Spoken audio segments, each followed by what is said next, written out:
Now in this video, you're going to hear 6 funds that can get invested into Chinese equities. Now I'll be stacking them against each other in terms of performance, and also in this video, I'll be sharing with you a breakdown on each of these funds. What is the strategy behind them? Now, to show you things about Chinese equities, I think we should start off with MSCI China Index. And over here, what we can see is that the index in total market cap is only 3.2 trillion US dollars. Now, if you add Apple and Amazon, that's roughly that size already. So Chinese, the whole universe of things, is actually not that big yet. So maybe a lot of room to grow. And if we look in terms of the average constituent size, it's only $4.6 billion in market cap. Now, let's look at the top 10 constituents. On top, of course, is Tencent Holdings, and number 2 is Alibaba. These two names are the flagship of Chinese technology. And number 3 is Meituan. So in total, these 3 heavyweights constitute more than a third of the overall index. Now, as of this moment, I do believe Chinese equities are fairly valued. That's why I'm interested in it. So with that, let's roll in the intro video. I'll run through each of these funds to let you decide which one suits you best.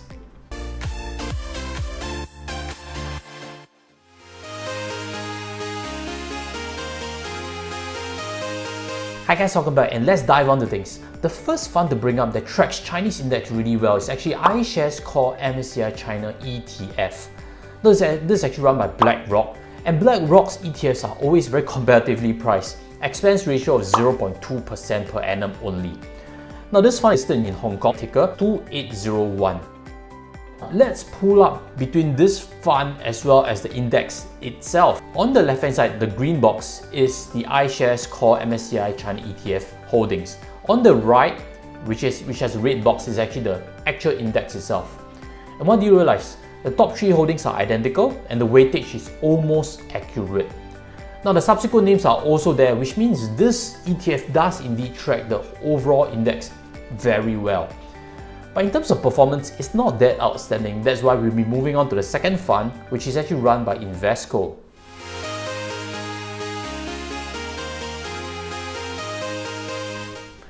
Now, this second fund is now the Investco China Technology ETF, ticker name CQQQ.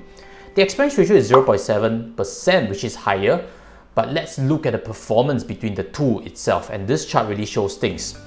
Realize that on a 5-year performance, it is done significantly better, outperforming by at least 6% per annum. Now, performance is one thing, but what exactly is driving the difference in terms of performance? If we drill down to the top holdings, you realize Baidu is the top holding within CQQQ, and it's done pretty well over the last few months. There is no Alibaba within the top holdings, which is something surprising to me also. Now, the next question is, how does CQQQ versus QQQ, which represents Nasdaq, and I've actually a presentation prepared for you. Let's roll in this to show you the performance over the last 5 years. What do you realize is the red line is actually QQQ and the blue line is CQQQ. 2018 seems to be a bad period for CQQQ. It's underperformed tremendously. That could be a reason why, as of now, valuations are still a little bit cheaper than possibly QQQ itself. If we run this chart to look at the 1-year performance, you realize that CQQQ has a much better momentum. As of current moment, it's surging up a lot more than its American counterpart. So that is why I believe CQQQ is an interesting proposition to add into your portfolio. And in the next few sections, I'll be touching on new funds being launched, as well as a fund that's actively managed that could actually outperform CQQQ in fact. So stay tuned to the end.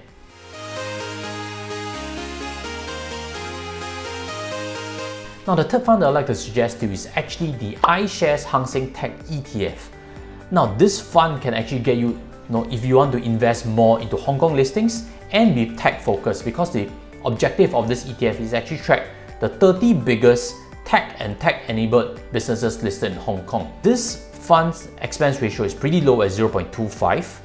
And what we can see in the top 10 holdings are different names as compared to MSCI China. And one in particular is actually Sunny Optical Technology Limited. Moving forward, there'll be a slight change with iShares. They've actually announced that they are ceasing to make new investments into sanctioned Chinese companies from 1st of February 2021.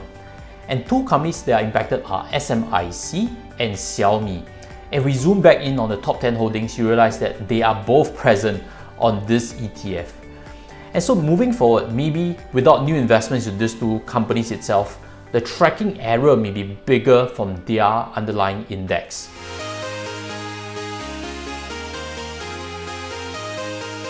Now that moves us to number 4, which is Lion OCBC Securities Hang Seng Tech ETF with the ticker HST. Now this ETF is listed in Singapore instead. Expense ratio is slightly higher at 0.68. But the good part about listing in Singapore is if you are based here and you have SRS funds, for example, you can use it to get invested also. This is traded on SGX, and the objective of this fund is actually very similar to Ishares Hang Seng Tech ETF also.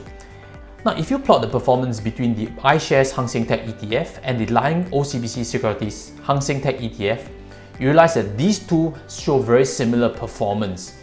So choose between these two. Either of them gives you Hong Kong listing exposure, focus on technology.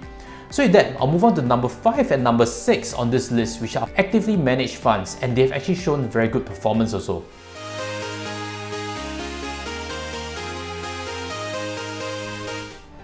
Now before we get there, smash on the like button so more people can see valuable content like this, and again inviting you to press on subscribe, because in the coming weeks and months ahead I'll be launching more ideas on Chinese equity investing. So if you're interested, subscribe and get notified for it. Now number 5 that I'd like to suggest to you, which is a fund that's actively managed by JP Morgan, which is the JP Morgan China Fund. Now this fund is pretty interesting. Morningstar rating 5 stars, and what you see in top 10 holdings beyond Tencent, Alibaba and Meituan are interesting names such as Pinduoduo, such as Ping An Bank, such as Wuxi Biologics. So the active fund manager has actually added interesting names, and it has created outperformance against its underlying benchmark.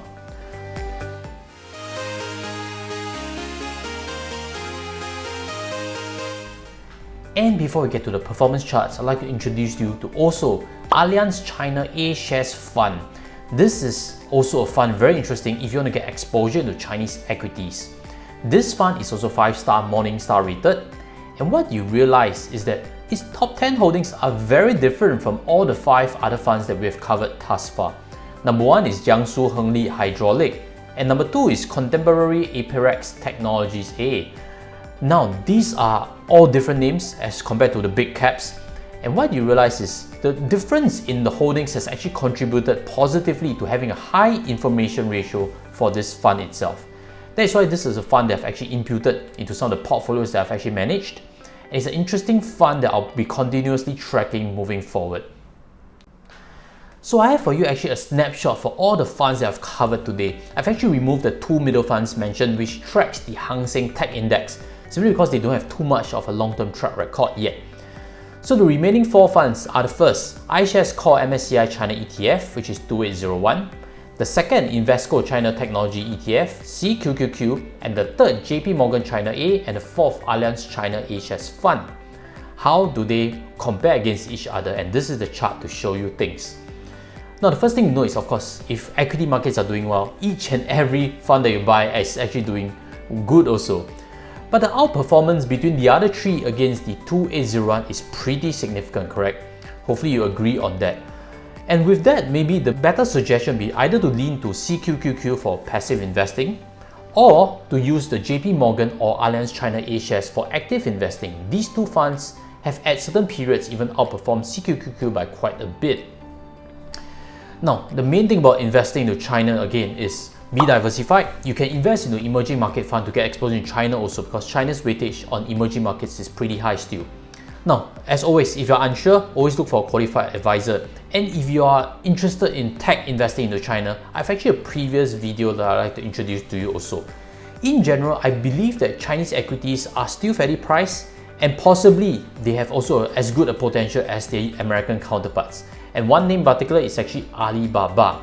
In this previous tutorial, I've actually touched upon their e-commerce business as well as their cloud computing business. And if you haven't seen that, inviting you to it because it gives you a different angle as to how Chinese tech players are actually doing their businesses. So with that, I'll sign off from here.